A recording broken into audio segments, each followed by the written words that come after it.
The German bishops defy the Vatican on matters of church teaching and governance, while a sex abuse investigation proceeds in the walls of the Vatican. The National Catholic Register's Edward Penton reports. And international human rights have become a major focus of the current administration.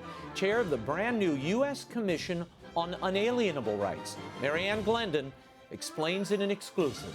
Pope Francis condemns life imprisonment for criminals, while talk of schism grows leading up to the Synod on the Amazon. Associate editor of The Spectator in the UK, Damian Thompson, weighs in. The world over begins right now.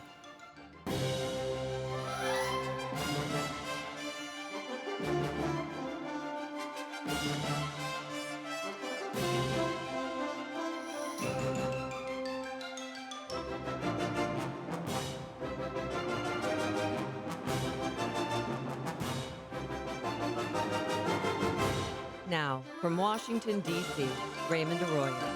A warm welcome to all of you joining us in the United States and the world over. A great show for you tonight.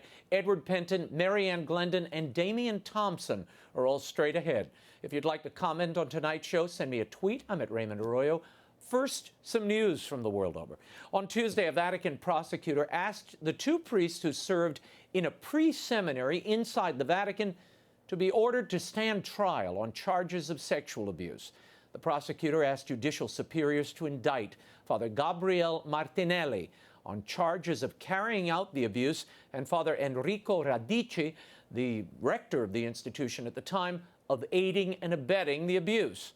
The allegations of abuse date back to 2012 at the St. Pius X pre-seminary that houses altar boys between the ages of 14 and 18. They serve masses at St. Peter's Basilica and are considering becoming priests. The Vatican prosecutor began the investigation in 2017 after news of the alleged assaults were reported by media outlets. Reports, however, suggest that the abuse was known inside the Vatican as early as 2014. The allegations against Martinelli have prompted an investigation by civil authorities in Rome as well. Joining me now in Washington with his analysis is the Rome correspondent for the National Catholic Register, Edward Penton. Ed, thanks for being here. Pleasure to have you back. Now, I want to start with this case. Now, according to the reports, this teenage altar boy accused an older seminarian, Martinelli, of molesting his roommate. Now, several bishops investigated this, yet the victim was never interviewed and police were never called in. Ultimately, the accuser was kicked out of the seminary while Martinelli was made a priest. What have you heard in Rome about this case at this pre-seminary? It's now under investigation. Yes, well, it's been talked about for a while. I think we've heard about this story. I think Archbishop Vigano mentioned it in his testimony. So we've known about this for a while. But what's interesting, I think, is there's a pattern here, which is that the Vatican will take action once it hits the press and once it makes headlines, and then they really get into top gear about whatever they want to do about it. Yeah. But until that happens, often these cases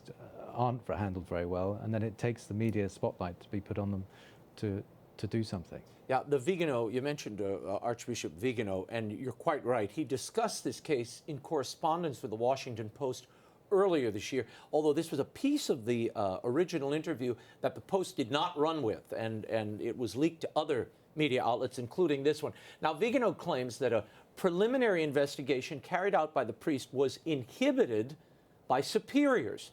Vigano said the altar boy and two other seminarians described the accusations in writing to cardinals and in 2014 to Pope Francis himself. When accusations first became public in 2017, Cardinal Angelo Comastri, who serves as the Archpriest of St. Peter's Basilica, he's the Vicar General for the Vatican City State, he denied those accusations. Vigano has said that Comastri covered up the case along with others. What do you make of what Vigano's saying here and the Pope being made aware of this abuse? Now, we know he lifted the statute of limitations in July, but was that only because you already had secular investigators exploring this case? I think that's probably the case, Raymond. I mean, I don't really know the ins and outs of this case, but that certainly sounds plausible. And I think, I think the Vatican is very keen to deal with these cases, obviously, when they happen, but they want to get the facts right too. So I think we have to be cautious about, what we know and what we don't know, and I think they act prudently in the end. It's a heartbreaker. I mean, this case is a heartbreaker because it happened at a pre-seminary in the Vatican itself, and we're talking here about a minor abuse. It boggles the mind, but I'm glad they're finally investigating. That's a good thing. Now, the head of the German Bishops' Conference, Cardinal Reinhard Marx, announced this week, and I know this is a story you've been covering extensively, Ed, that the Church in Germany would embark on a binding synodal process, a meeting to tackle what he calls the key issues arising from the clerical abuse crisis: clerical celibacy, the Church's teaching on sexual morality, and a reduction of clerical power. The new assembly would be given the authority to pass resolutions in the name of the Church in Germany. Now, the Vatican has said that the proposed makeup of this synodal assembly is not, quote, ecclesiologically valid. That's a tough word. What are the German bishops trying to do here, Ed? Well, I think they're determined to push through what they see as the way they want the Church to go, which is to have this sort of new morality. And they are very determined. That's one thing about the German bishops we've seen over the years, is that they will push as hard as they can to get this through. And but I also think that there's a pattern here too, because we saw last year the intercommunion debate where they tried to, or they successfully put out these guidelines about communion for Protestant spouses. That was given the green light by the Pope himself in the end, despite all of the back and forth and the controversy. And then you have also the Amoris Laetitia aspects too, and all of that. And so in a sense, they're kind of reaping what they've sown, the Vatican, because they've not come down and they've not stopped any of this in the past few years. And now it's coming to the point where, what can they do? They haven't said no to these other things. Will they just let them pass this time? And so. Well, and they're taking a little opening, you know, in these papal documents or papal pronouncements, and then they suddenly break open a whole new area of church teaching where they're assuming universal power, universal control, usurping the papal authorities. Exactly. Really what they're at. Yes. And I think part of this is because I don't know, but I suspect that they're concerned that another pope will come in who will be conservative, and then that's a problem for them, and they want to get out of that, sort of preempt that by having their own sort of synodal church. It's a parallel magisterium, is what it is. That seems to be the case, But Cardinal Marx told Vatican officials who did protest what's going on here that this synodal process will continue as planned despite recent instructions from the Vatican Curia and the Pope himself, and it will deal with matters of universal teaching and discipline. He claims the decisions will be helpful for the guidance of the universal church, end quote. How can he get away with this? How does Marx and the German bishops, how do they get away with this? And for all the fake talk of schism here in the United States, it would seem to me that the individuals in Rome, very bright people, no doubt, should be able to see the schism happening before their eyes there in Germany. But I think a lot of this, sadly, I think a lot of this comes down to money. I think the Vatican, I think, depends to some extent on German finance as well. We don't know this for sure, but I think there's certainly an element of that. And so they have this freedom, really, to push this sort of universal thing. But this is the way they see the church going. This is the way they want it to go. And it's also for self-preservation, I think, in Germany, because they've compromised the secular world because of the church tax, because of all of that. And this is just a fruit of that, I think. Yeah, I am aghast at the lack of criticism from the same parties who are coming up with these tall tales and fabulous sagas of conspiracy theories in the United States and a well-financed cabal. But they completely ignore this German and actual usurpation, to my eye, of papal power and authority.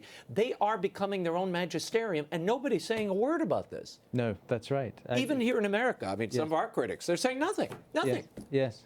No, it's incredible, really, to watch, because, and this is where it's going to be a real standoff, because the Pope, of course, people forget that he wrote a letter to the bishops in July, I think, saying don't go down this path. I think the letter was, in fact, drafted by Cardinal Casper. Right. And And then you've got Cardinal Willett of the Congregation of the Bishops also warning them, and they're still going ahead with this. Yeah. So it's going to come to blows, I think, at some point. Well, here's the difficulty. At the same moment that the Vatican and Cardinal Marx are exchanging letters over this proposed synod of sorts in Germany, Pope Francis has ordered Vatican officials to close a widening budget deficit at the Holy See. In a letter to Cardinal Marx, the same Cardinal Marx we just talked about, who is the head of the Vatican's Financial Oversight Council, Pope Francis has asked him to inform respective heads about the gravity of the situation and find immediate remedies. Now, Marx has called for an extraordinary meeting of the Vatican department chiefs for September 20th to address this issue. The German synod is scheduled a few days later. Why is Marx running the Vatican finances while setting up a parallel magisterium? Well, this is the good question. I mean, you know, one has to join the dots in a sense. But I do wonder, you know, is there this strong connection between finances in the German church and the need for the Vatican to be financed because of the shortages that they have and this deficit that you mentioned? So there does seem to be a connection there. But that's something I think a few of us need to look into and really find that out. What are the state of the Vatican finances at this point? One would imagine the sex abuse scandal has taken its toll on the universal church as it has for many of the local churches around the world. Well, from what I hear from my sources, the finances have gone on a completely backward direction from when Cardinal Pell was there, and that everything that had been done in the first few years of this pontificate had been undone. All the powers have been stripped away from the Financial Secretariat for the economy, and now, but there are perhaps signs that that's changing. I think the new sostituto, basically the Deputy Secretary of State, Archbishop Edgar Pena-Parra, is apparently doing some good things to try and clean up some of the Vatican finances. But there are some real concerns there about the way the Vatican finances are at the moment and the health of it. Speaking of the portent of schism in the church that we're seeing in Germany, I want to ask your opinion because you are probably best disposed to address this. There is this pronounced narrative that we've heard, and it's really in recent months, that there is an American cabal, an organized cabal, well-financed, we keep hearing. I'd love to see where those finances are, you know, coming from. And the one person they keep mentioning in all the articles, I don't think he has that much money, but okay, let's put that aside. Let's put the facts aside. Where is this narrative coming from, Ed?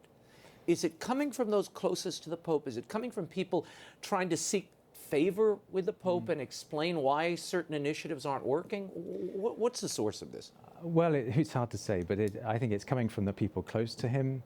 And for me, it's kind of shocking because it's a complete slander and smear, and it's complete lies that are coming out from around the Pope. And I've never seen this before. I mean, it's incredible to me. And, you know, if there is a plot, it's the plot to call people names and to have the same narrative each time. Right. But it's a complete myth. Everything they say about this whole plot is a complete myth. And in fact, I was talking to someone close to the Pope's circle only recently, and he was very candid with me, and I said, you know, I tried to tell them there's no plot, you know, this is crazy. All people are wanting is the truth and orthodoxy, and they want the direction of the church to go down an orthodox path. And clarity. They're asking for clarity and yeah. asking questions about genuinely confusing points of doctrine or practice, which is illicit. Exactly. So there's no, I mean, I think Father Sosa, the head of the Jesuits, said, oh, it's because they want to influence the next conclave. But it's complete nonsense. There's nothing like that. People are just generally concerned about the direction of this pontificate. And this official, he said, he very candidly, he said, oh, well, it helps to sell books, you know. And so this is what we're dealing with. It's a lot of, unfortunately, there's a lot of lies and untruths that are coming out from parts of the Vatican now, and it's very sad to see. No, and it seems there's a group of papal courtiers who are seeking influence, and they are all parroting this line. There are a number of books coming out that are echoing this American cabal narrative in various iterations. They all slightly differ, but the principles tend to be the same. And the general plot is this group is against Pope Francis and his reforms of the church. Now, when I step back and look at this, my concern is Who is benefiting from this narrative? Who benefits, Ed? Yes. Well, I think, as I say, it helps to sell books, as we heard, but I think it helps to sort of neutralize the critics, and I think they don't know quite how to deal with those who, and we're only reporting the criticism, right? But they don't really understand, they don't really know how to deal with the criticism, I think. And this is a kind of desperate attempt, I think, to try and find a way to completely silence them, right, by throwing out these falsehoods. Well, and the cruel thing that I see, I mean, just as a journalist, you take a slander, you throw it out. Mr. Horowitz at the New York Times throws it out at the Pope, and the Pope takes the bait, and in commenting on it, lends credence to the slander, whether he intends it or not. It elevates the slander, and now it's a storyline. So now these books have runway to run on. Now, personally, and I'll stake a reputation on this, these books will not sell because no one cares. The sad reality is, because of the scandal, because of the corruption, the financial, the sexual, and all the rest, I think a good number of even serious Catholics, they've simply tuned out. Now, I have some data to prove that. I won't get into it here or now, maybe later. But certainly the financial statements reflect that. Yeah. But I am astounded at the ferocity of this narrative and how it's caught on mostly in the European press. It really hasn't caught the same fire here in America. Yeah, no, it's true. It's taken on a life of its own, but it's but as you say, it doesn't have a lot of traction. I think a lot of people can see through it, and they see that this is not true, and that there are genuine concerns about the direction of this pontificate. And I think they can see that the critics are not against the Pope, they're not against the Church. They love the Church, they love the papacy, they love the Pope, but they're concerned about the direction that the Church is going down. And that's all it is. That's all, as far as I can see. No. These people, I mean, many of these people are who've raised these concerns, whether it be Cardinal Mueller or Cardinal Sarah. They're at the end of their careers. There's nothing. They're not getting anything out of this, except trying to establish what do we believe now, and what do we teach our children. And for me as a father, that's important. I want to move on to Cardinal George Pell. This is a story you've been covering. We've both been covering for years now. Cardinal Pell of Australia sent an application to the Australian High Court to appeal his guilty verdict in that sex abuse case. Now, there's no guarantee that the High Court will give him permission to appeal. The High Court does not grant these leave applications to appeal regularly. What are your thoughts on his possibility of just getting the freedom to appeal? Well, this is going to play out over a period of time. We've got to wait for 3 weeks, I think, until the prosecution reply to this application, and then Cardinal Pell has a week for him to reply, and then we get the decision from the High Court, and that's going to take probably until early next year. But I've heard that the chances of an appeal succeeding are pretty slim. But his lawyers are pinning their hopes on the fact that there was that split decision of upholding the conviction in August. One of the three judges. One of the three was very strongly had strong reservations about the conviction. And so it's not beyond reasonable doubt. And so I think there is a real case here. They believe there's a real case that they could succeed, and there's a lot riding on this. You have been covering the refounding of the John Paul II Institute on Family and Marriage in Rome. This has been a story that's gotten a lot of coverage in the Catholic press, very little outside. Give us a sense. Well, I want to share this with our audience just so they're up to date. Last week, two new professors, Father Maurizio Chiodi and Father Pierre David Guenzi, were brought in. Now, both of these men have views on homosexuality and contraception that are at odds with the church teaching. Chiodi most recently suggested that under certain conditions, quote, homosexual relationships can be the most fruitful way for same-sex attracted persons to enjoy good relations, end quote. How is this being received in Rome and by students at these John Paul II institutes? Well, the students that I've spoken to and some of the people there, they feel it's a profanation. They feel it's completely nothing to do with this institute. I mean, this kind of views, that they'd have to change the name of the institute if these sort of views are going to be taught. So there's a lot of concern about this. Others say, well, if you read what they say, it's very intellectual. You've got to really see that they're trying to find ways of being pastoral to practicing homosexuals or whatever. So there is that, and then I think you've got to look at both sides, but I think there is real concern also with Father Coyote talking about the need for contraception. That some cases contraception could be allowed, drawing on Amoris Laetitia. I mean, this was something that he said in very intellectual terms, so it's very difficult to know exactly what he was saying, but that seemed to be the case. Yeah. And so that's a lot of concern there. Yeah, now obviously this is coming from within the Vatican. Archbishop Paglia is the head of this refounded institute, reconstituted, I think is the word he used, institute. My question is, why not just found the Pope Francis Institute for Family and Pastoral Care and leave the John Paul II Institute to its own devices and to move in its own trajectory? Well, I mean, some say that, evil has to have something to feed upon.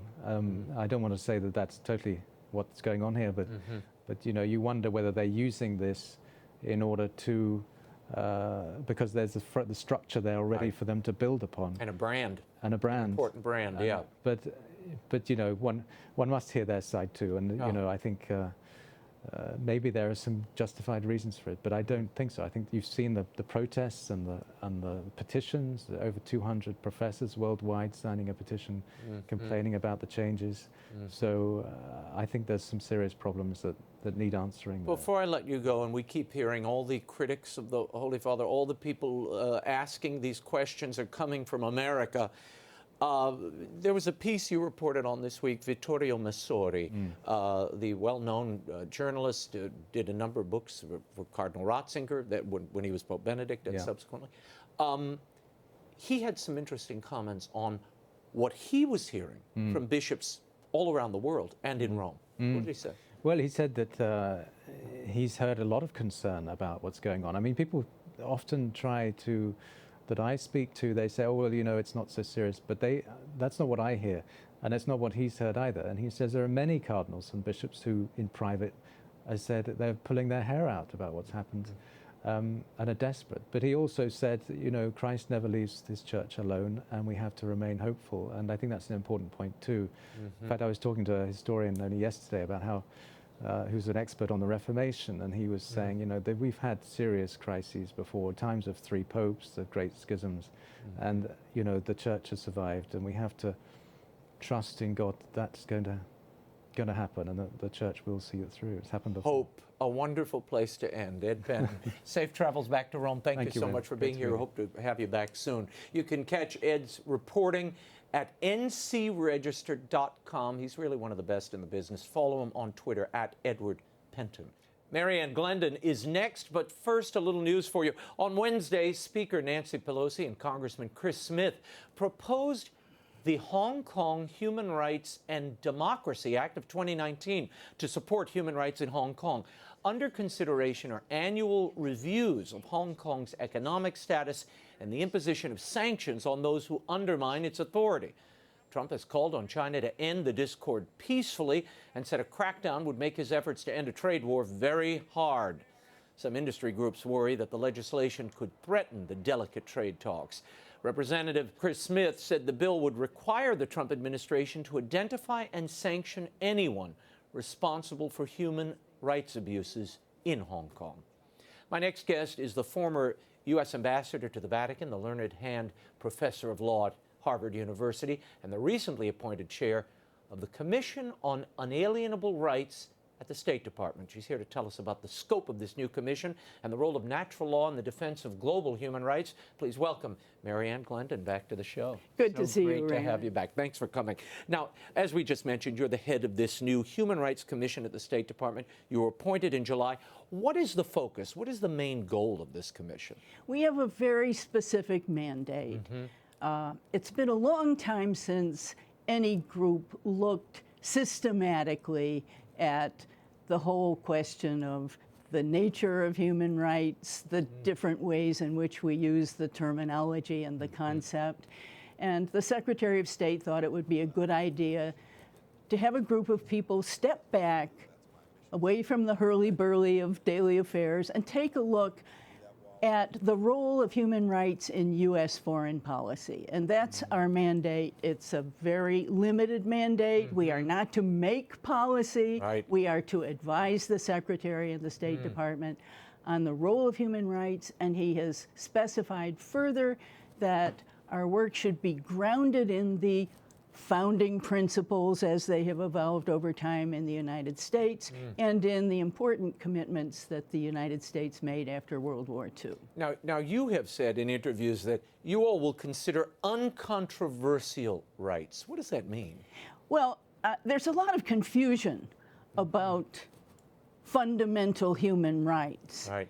And I think it's better to stick with the term that is in the title of the commission. It's the Commission on Unalienable Rights, which of course is straight out of the Declaration of Independence. A fun fact about that, by the way, is that we say inalienable today, right. And Jefferson put inalienable in the Declaration, but the printer changed it To unalienable. to unalienable. So there we are with the Secretary stuck to the original term in the Declaration. But so there is a question about the scope of human rights, both domestically and internationally. Is it concerns that we are losing, have so expanded the scope of human rights to include things that were not initially envisioned? Is that what's driving this commission? Well, I would say that is one matter that the commission will take very seriously. If everything is a right,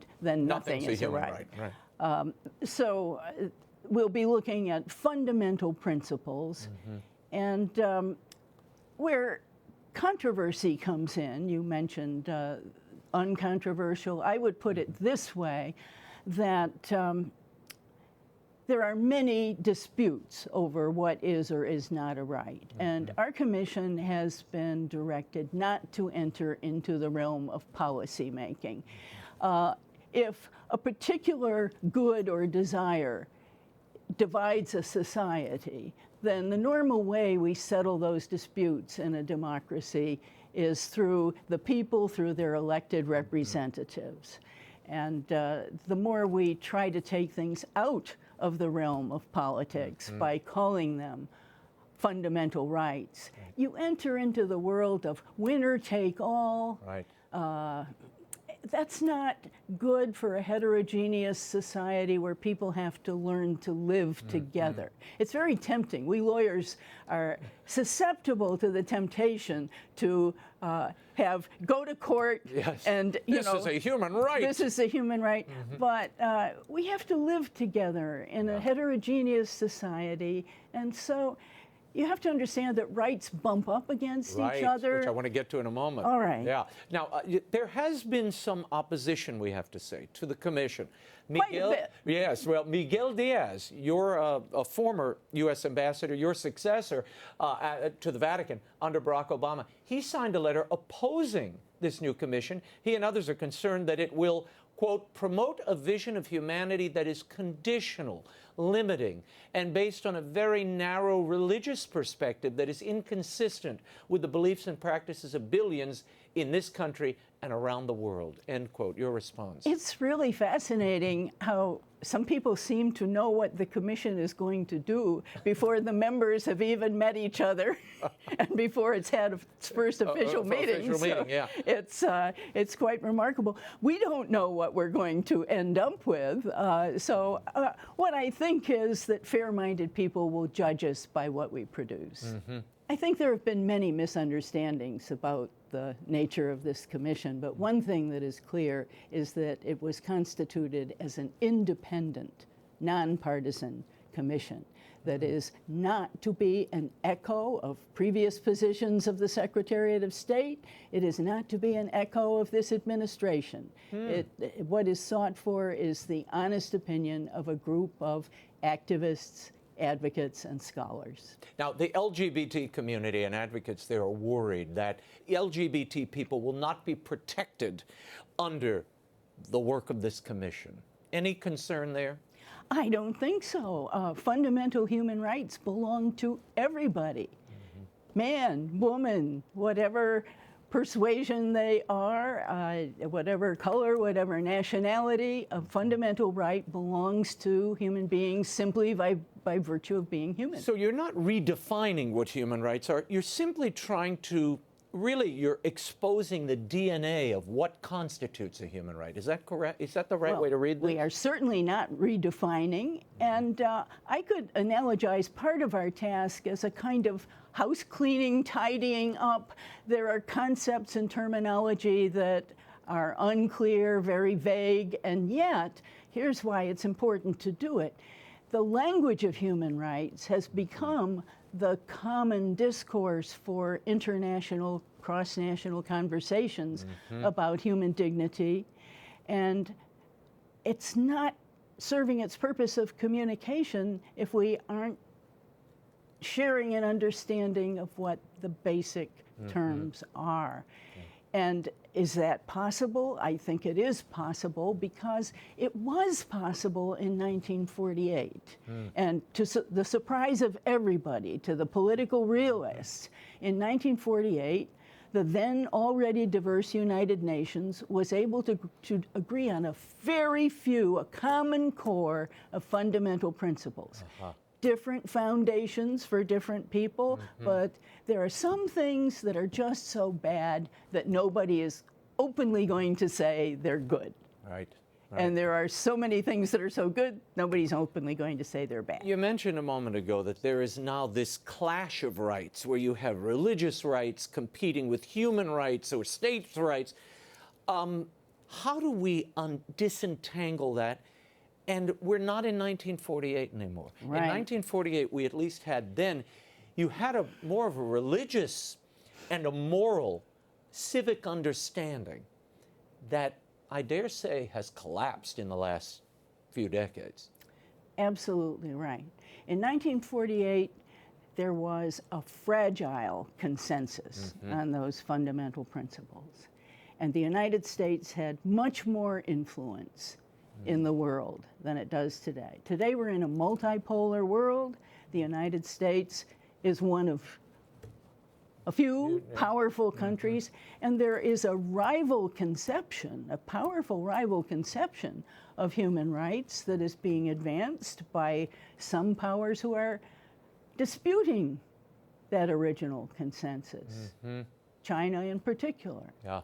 So I think that is one of the many reasons why the Secretary thought that this is the moment for a group of people to get together and think about the terminology, its foundations, and specifically its role in American foreign policy. What are the human rights that you think have gone too far, or the issues or agendas that have been that are now considered human rights that were not part of that original consensus? Well, somebody counted hundreds and hundreds of proposed rights. And I think it's better to look at the question from the other end. Where would we look to find the rights that are so basic that they would qualify as unalienable? And there we have in the 1966 Covenant on Political and Civil Rights, it's very interesting. There's a list of non-derogable rights, and it's a short list.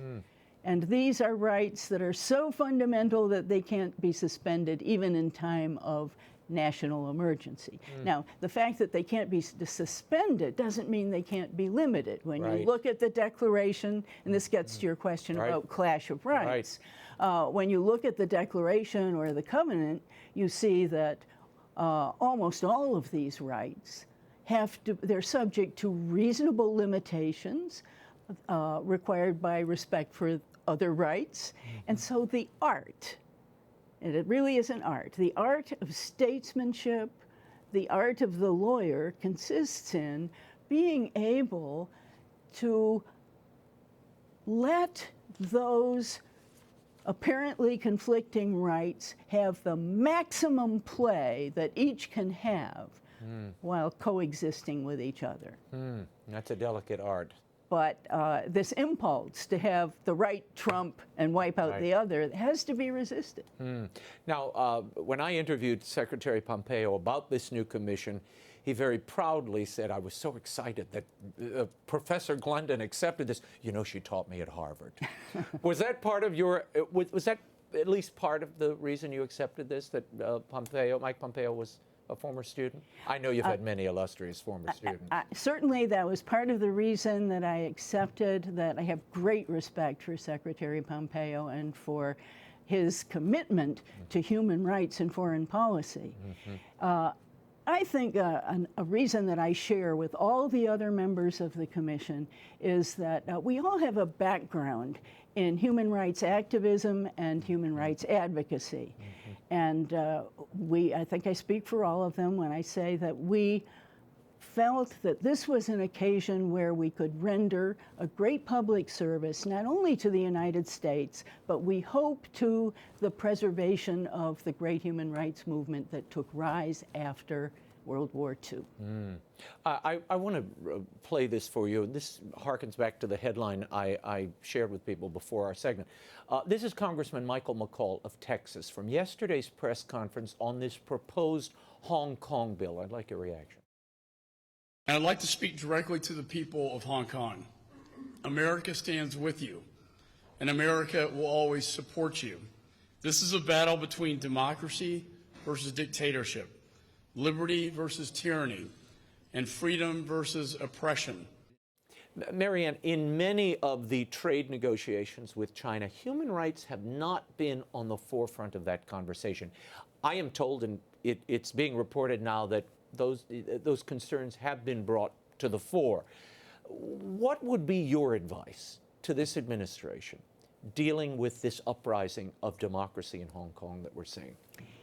It was so touching to see so many of the protesters in Hong Kong waving American flags. And I must say, it was humbling to think that there's a dream of America that means so much to people outside the United States.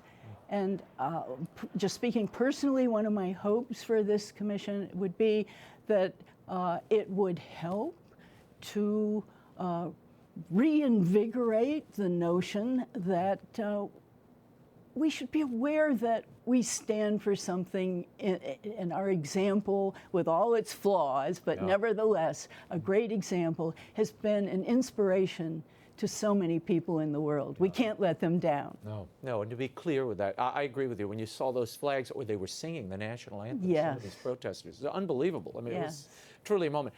When your work is done of this commission, what would you like Americans to know, and the people of the world, about this commission's work? What do you hope they'll take from it? Not only the State Department, but perhaps a wider audience. Well, it's too soon to say what the final product will look like, but I can say that my hope for it is that it will be not only written for the eyes of the Secretary, but for the eyes of citizens. We are not going to be addressing experts and specialists, and whatever, I hope we live up to the expectations of the Secretary, and I hope that it will be something that will be intelligible and meaningful to everyone who is interested in this great cause that we all believe in. Well, you are always intelligible and meaningful. Ambassador Marianne, thank you for being here. Thank you, Raymond. You can follow the work of Professor Glendon as the chair of the Commission on Unalienable Rights in the days ahead, and we will certainly continue to cover it as the Commission's work unfolds. Joining me now with his perspective on Pope Francis's comments about the incarceration of criminals, the Amazon Synod controversy, and much more is associate editor of The Spectator in the UK and host of the Holy Smoke podcast, Damian Thompson, who joins us from London. Damian, thank you for being here. Great to be here. Well, Damian, as I mentioned in the intro, on September 14th, Pope Francis expressed opposition to life imprisonment for criminals. Now, this includes presumably serial killers, sex offenders. He's already condemned the death penalty and changed the catechism to reflect that preference. Here's what he said: life imprisonment is not the solution to problems, but a problem to be solved. Because if hope is locked up, there's no future for society. Never deprive anyone of the right to start over. Now, Damien, the justification for rejecting the death penalty was always this option for life imprisonment to protect society. That was John Paul's rationale and others.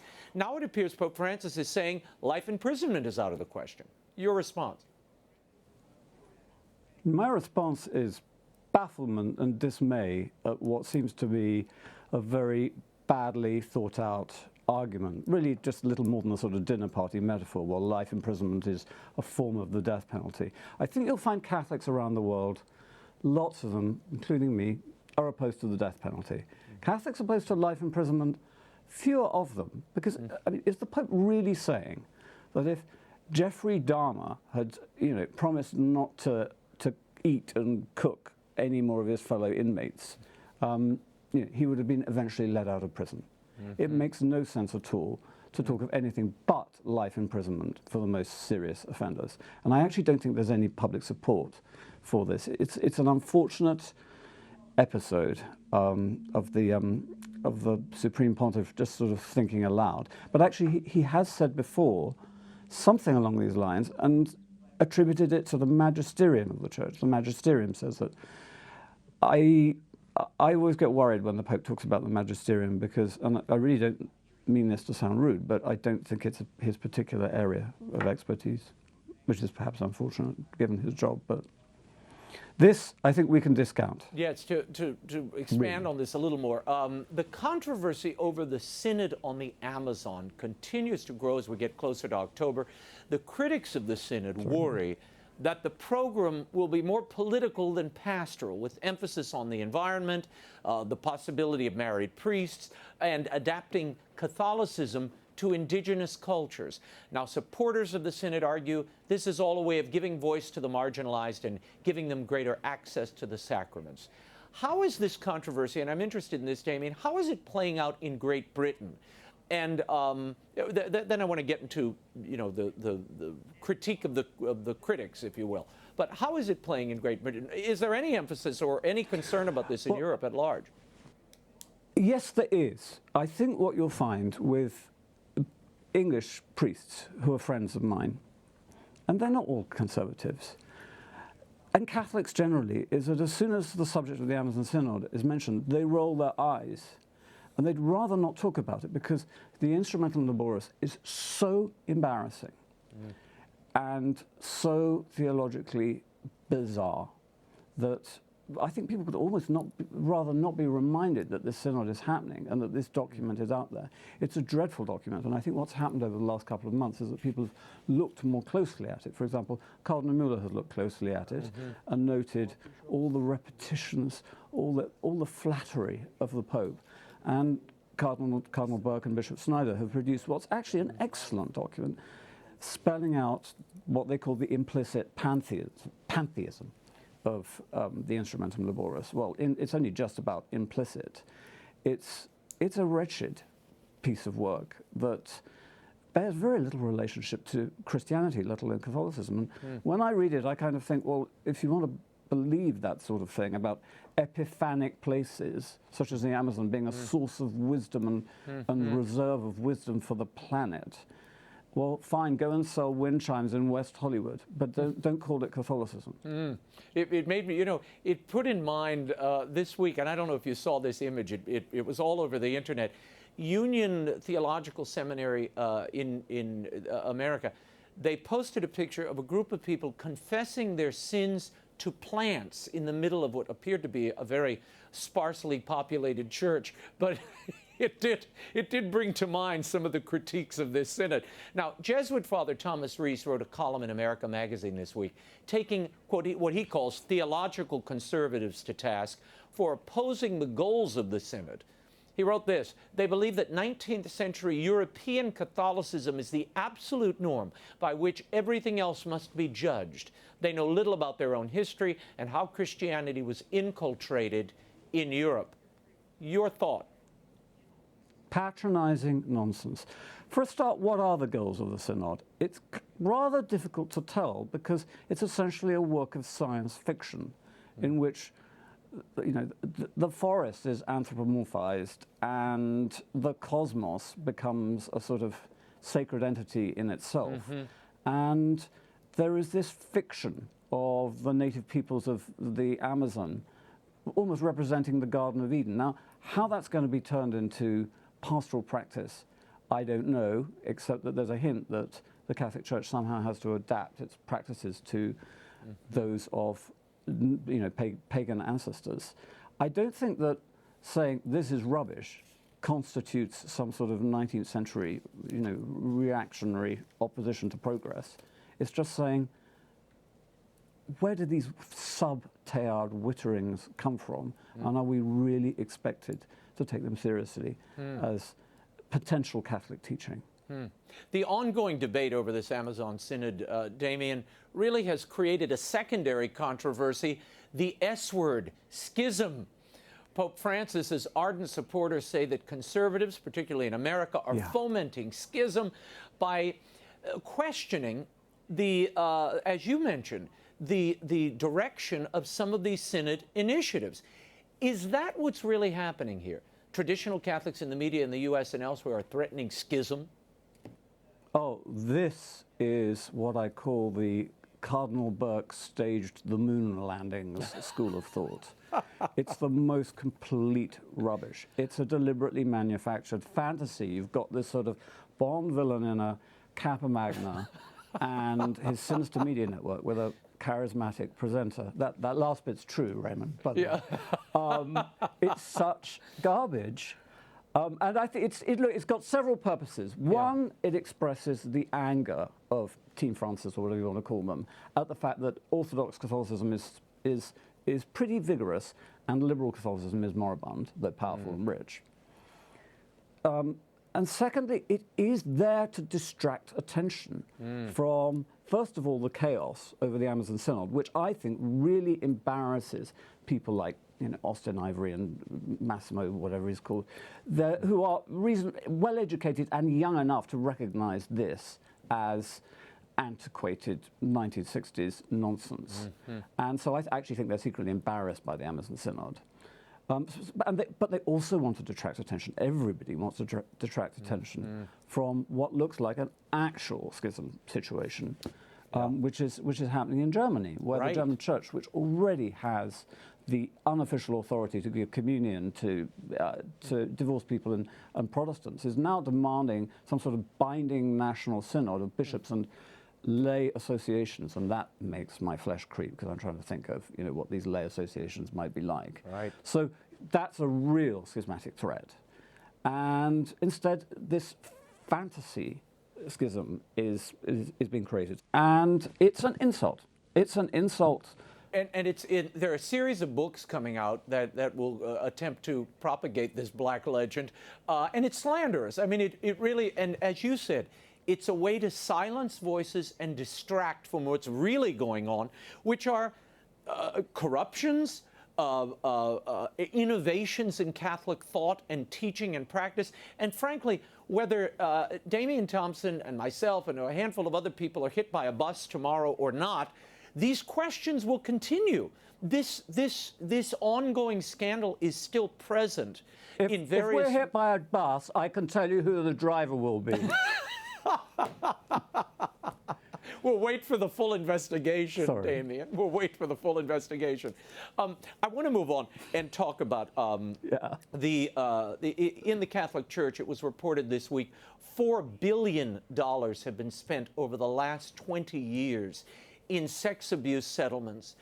We also have a report, which I discussed with Ed Penton earlier, where you have the Vatican trying to make ends meet, the Pope asking Cardinal Marx, of all people, to please send out the command that all of the dicasteries in the Vatican find ways to close the budget gaps.